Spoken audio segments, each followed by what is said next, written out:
Gabe in voice only because we're rocking for winner side top 8. Yes, sir. We're trying to get out of here as fast as possible, and we're not going to waste any time as we get straight into it. And these two players not wasting any time whatsoever. However, we know Ram is on a tear. He had a phenomenal performance against Pharaoh to get to top 8. Haze getting the big upset win over Leon. Regardless of the character that Leon was playing, it doesn't even matter. But one thing's for sure, Leon is no longer in bracket, losing to Con in loser's side as he went Bowser, at least for game 3 or 2, whatever it was, against Con's Bayo. So no more Leon for the night. But we do have one thing's for sure, we're not going to see, you know, the obvious person win this Oh, tournament. yeah. We're getting a not just the obvious person, but also a new victor, as every member in top 8 so far has not won a fusion yet.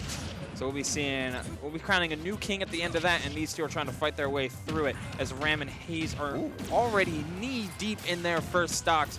Haze obviously going this Rob and trying to take advantage of Snake's mediocre disadvantage, but is unable to really get past a lot of these grenade setups and unable to take advantage of Ram's tricky direction and B reverses on his with his grenades. Mom, I want to see Zomba Fusion. We have Zomba. He's right here. We have Zomba. Yeah, we have Zomba Fusion. It's just Haze. But here we are. You know, either way, this is both these players doing a phenomenal job just living it out for this long. Oh, the extension of the grenade almost costing Ram, but just enough from the explosion. Oh, nice grab. And nice the grab. pummels. Mixing nice up the, I mean, he was dead either way, chose the F-tilt version, and Rob is surprisingly, well, maybe not surprisingly, gets really messed up by Snake's grab, because there are moments, especially close to ledge, where if Snake gets a grab and a down throw on Rob, there's quite literally nothing Rob can do without getting a punish, with showing off down throw up tilt, down throw F tilt, and down throw down smash even close to ledge. I'm surprised that up smash did not confirm for Haze, but just barely out of the spacing was Ram. As he's living out max rage 157 and still tagging on this damage, he's not afraid to approach. And that's what I love about watching Ram play, you know. It doesn't matter what his percentage is. If he's able to capitalize, he's going to take you for a ride. And now that is 2 stocks to Ram holding on to 3. Oh, missing the grab because he was crouched down and gets the fair. Look for maybe another one, but went too low. Has to see more. Yeah, you don't. Yeah, that's too much. Too much for anyone. I had a screen, bro. That was nuts. Yeah, it's very rare that you get to see Snake actually go for a fair like that. But Ram, I mean, he's made it look really easy. You know, that move's real slow. So to be able to call out your opponent with it, and whether it kills or not, you know, it says a lot about, you know, the fortitude of Ram and really putting on a clinic right now, making a statement in this game 1 at least against Haze. Might force Haze to have to swap out of this character. I feel like Rob is the better character choice that he has, but, you know, Wolf and Diddy are still there. Yeah, it'll just be, we're getting into a little bit of a jab check, but I mean, that's just been so good of Ram, of just doing so good at mixing up where his positioning is on stage. There'll be times when he's presenting himself at a much fuller distance, but still applies pressure by doing he'll do like a grenade lob into a grenade hard toss and intercept Haze trying to land with Nair or trying to throw out some of these buttons a little bit haphazardly. If that killed, man. That would have been... That was max rage Snake, so I'm like, it could have. But, you know, that's just the name of the game. But Haze believes in the Rob, and why not? Rob is just one of those characters that can literally just steal the game from you at any point in time. And against a character like Snake, if you're able to just get call-outs, if you're able to get in just like Ram is doing right now, you know, the Snake could be in for a hard time, but right now Ram just, you know, just applying all that pressure. You want to come at me, fine, but it's going to come with a price. Ram is gaming right now. Like, that was a hard call on a roll away. The grenade catch, look for the up air. That would have been sick.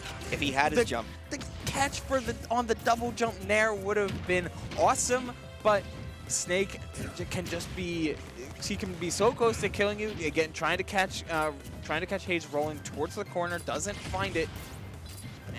And even despite all of that, this is a super even game, but it's really, in terms of percentages, but it's really felt like everything is on Ram's side. The momentum, the winds in his sails, the ability to try and set up and always make interactions go into his favor, and then he'll just sit there and up tilt 3 times and just to mix you up mentally. Like, Oh, and going for the raw side B. Gonna get something off it yet. Not enough to take the stock, but now Haze in the upper edge right now, looking real solid finally. Looking to be taking the first stock, but the dash attack just enough to get past the up smash. Trying to just toss the great grenades around, trying to get Haze to detonate them with the things like that landing there. Excuse me, okay.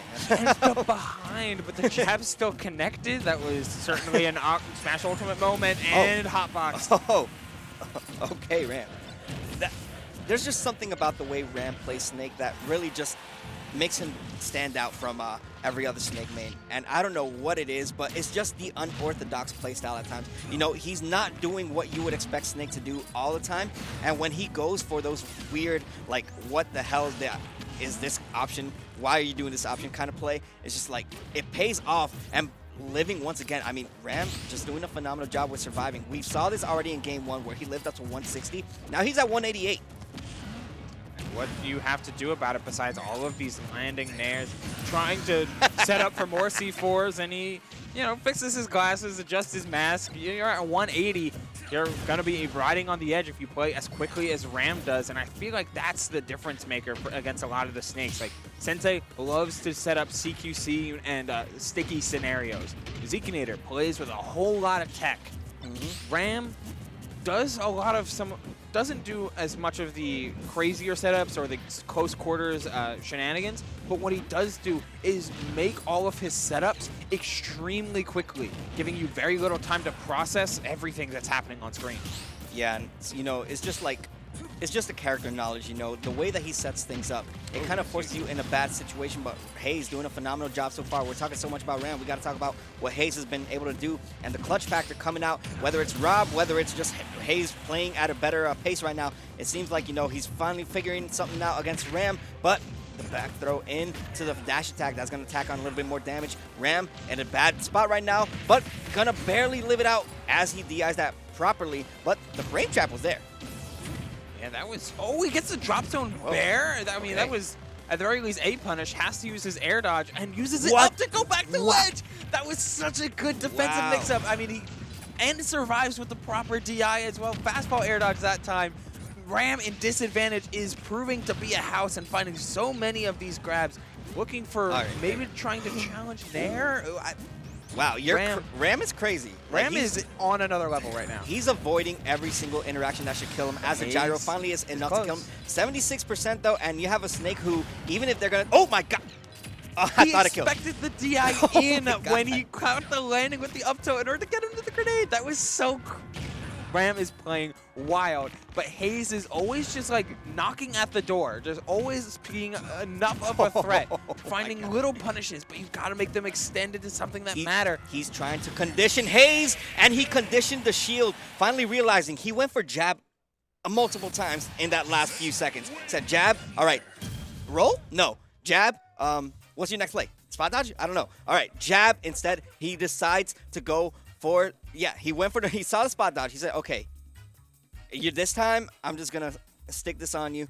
Going to go for a grab instead, get the punish. It was just a conditioning coming out from Ram, and everything about the way he played. Survivability, the call-outs, the confirms, everything that he did just started going so naturally. It just seemed like he knew.